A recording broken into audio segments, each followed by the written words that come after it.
का आवाज़ को इन्वेस्टिगेट करने के लिए पुलिस के senior officers including SSP, SPD and other DSPs वहाँ पहुँचे हैं along with senior officers of the army also, जो वहाँ कैंटोनमेंट में रहते थे, एंड जो उनके अदर सीनियर ऑफिसर्स भी वहाँ मौके पे पहुँचे थे।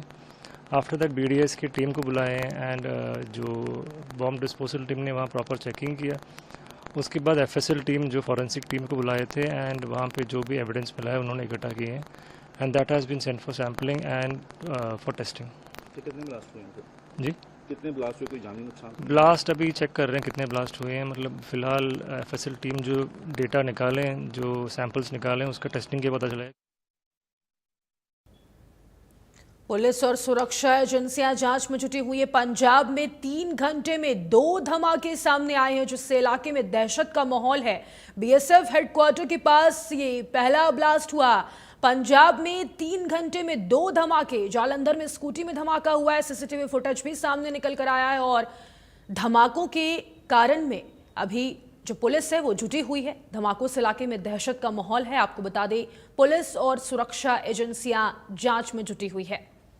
फिलहाल किसी के हताहत होने की पुष्टि नहीं है। तो बड़ी जानकारी पंजाब से मिल रही है। 3 घंटे में 2 धमाके हुए हैं। हालांकि इन धमाकों के पीछे कौन है, फिलहाल इसकी पुष्टि नहीं हो पाई है और सुरक्षा एजेंसियों के द्वारा लगातार जांच जारी है।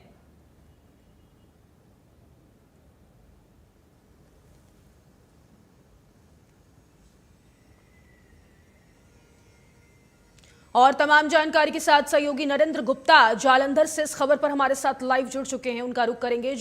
नरेंद्र, क्या कुछ अपडेट निकलकर सामने आई है फिलहाल इस जांच में? क्या कुछ सुरक्षा एजेंसियों का कहना है? कोई खुलासा हो पाया है कि कौन था इन धमाकों के पीछे? बिल्कुल, देखो अगर बात करें तो रात 8:15 पे जो एक्टिवा के ऊपर बम ब्लास्ट होते हैं, तो उसमें जो है सबसे बड़ी बात ये सामने है कि जो डिलीवरी बॉय, वो फ्लिपकार्ट कंपनी का डिलीवरी बॉय है। जब वो अपनी एक्टिवा बाहर खड़ी करके बीएसएफ कैंपस के अंदर जो डिलीवरी देने जाता है, तो जैसे ही वो अंदर जाता है तो उसके बाद लगातार एक के बाद एक 2 धमाके वहां पे जो है बम ब्लास्ट होते हैं। तो उसके बाद उसकी जो एक्टिवा है उसको आग लग जाती है। तो तस्वीरें इतनी भयंकर हैं जो दिखाई दे रही हैं कि किस प्रकार इतनी बड़ी अपना हादसा होता है और आग लग जाती है। लोग अपने घरों से बाहर आ जाते हैं और इसकी आवाज 1.5 से 2 किलोमीटर तक जो है लोगों को सुनाई दी है और लोगों के घरों तक के शीशे भी जो है वो भी टूटे हैं और जहां तक की जो गाड़ियां सड़क पे चल रही थी उनके एयर बैग तक खुल गए हैं। इतना बड़ा भयंकर धमाका था। तो दूसरी बात, इसकी जो जिम्मेवारी है खालिस्तान लिबरेशन आर्मी ने जो है इसकी जिम्मेवारी ले ली है। उन्होंने कहा है कि ये जो धमाके हुए हैं वो हमने करवाए हैं। तो उन्होंने एक प्रेस नोट जारी कर इसकी जो है जिम्मेवारी है खालिस्तान लिबरेशन फोर्स की तरफ से जो है ले ली गई है। तो अब पुलिस जो है अलग अलग एंगल से इसकी जांच कर रही है।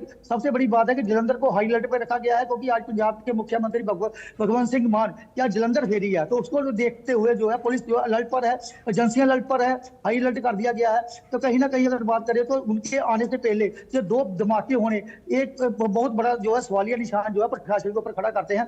वो सबसे बड़ी बात यह है कि देखो बीएसएफ जो आर्मी का बीएसएफ का जो हेडक्वार्टर है उसके बाहर जो है धमाका होना, ये एक बहुत बड़ा सवालिया निशान खड़ा करता है प्रशासन के ऊपर, क्योंकि 24 घंटे वहां पे आर्मी का नाका लगा रहता है। और दूसरी बात जो है वहां पे जहां पे धमाके हुए हैं बीएसएफ चौक में, वहां पे भी पुलिस का नाका जो है वो भी लगा होता है। तो पुलिस की नाक के थले और बीएसएफ की नाक के थले जो है लगातार ये 2 धमाके कहीं ना कहीं बहुत बड़ा सवालिया निशान खड़े करते हैं और ये जांच करने का बहुत बड़ा विषय है। तो हमारी बिल्कुल, और इन दोनों धमाकों की जिम्मेदारी क्या एक ही गैंग ने ली है नरेंद्र?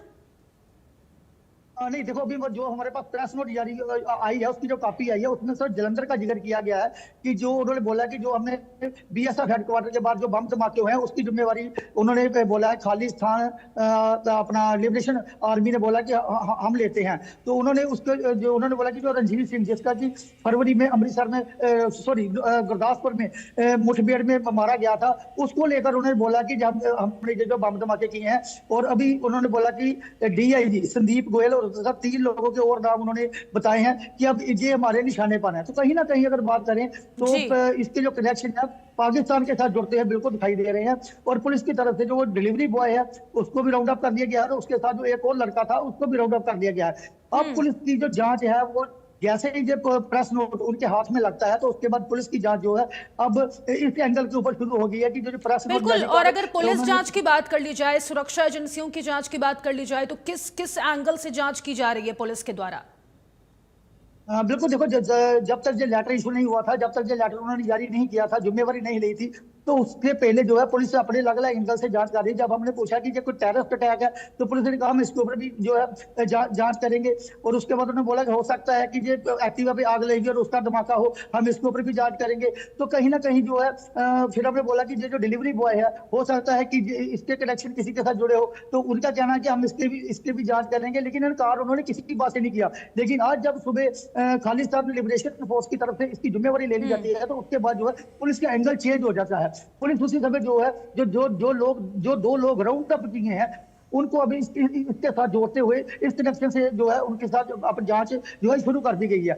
अब उनका पुलिस का ये मानना है कि हो सकता है कि डिलीवरी बॉय के खालिस्तान लिबरेशन फोर्स के साथ लिंक हो, या पाकिस्तान के साथ कोई तार जुड़े हो। अब पुलिस इस एंगल के साथ उससे पूछताछ करेगी, क्योंकि आज पंजाब के मुख्यमंत्री भगवंत सिंह मान भी जलंधर में है, तो उनको ये डर है। अब उससे यही बात पूछा जाएगा कि उनका वो टारगेट क्या था।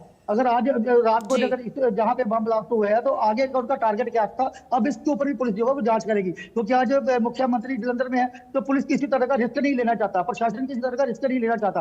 तो उसको लेकर जो है हाई अलर्ट कर दिया गया है, एजेंसियां हाई अलर्ट के ऊपर है। तो जहां पे पंजाब के मुख्यमंत्री भगवंत सिंह मान ने आना है, वहां की जो सुरक्षा है वो बिल्कुल उसको जो है अपना चारों तरफ से घेर लिया गया है, ताकि वहां पे किसी तरह की कोई भी घटना ना वापर सके। उसको लेकर पुलिस पूरी चौकस है। जांच जो है अब काफी गंभीर विषय में आ गई है, क्योंकि बीएसएफ हेडक्वार्टर के बाहर धमाका होना, थोड़ी दूरी पे ही पंजाब पुलिस का हेडक्वार्टर है, तो उसके नजदीक होना, और उसके थोड़ी दूरी पे अगर बात करें, चंद कदमों की बात करें, तो वहां पे एक थाना है बारादरी। तो उसके बीच में जो इतना बड़ा धमाका होना, ये एक बहुत बड़ा एक सवालिया निशान प्रशासन के ऊपर, पंजाब पुलिस के ऊपर खड़ा करता है, क्योंकि पुलिस की नाक के थले ये धमाका हुआ है। और जब बात करें बीएसएफ चौक की बात करें, तो बीएसएफ चौक इतना व्यस्त चौक है कि वहां से हर एक गाड़ी जो दिल्ली को गाड़ी जानी है, वो उसी चौक से होकर दिल्ली के लिए रवाना होनी है। तो जब बिल्कुल व्यस्त चौक है, तो सबसे बड़ी गनीमत वाली बात यह रही है कि कोई भी आहत नहीं हुआ है, किसी के एक जख्मी जरूर हुआ है, लेकिन किसी के मरने की खबर जो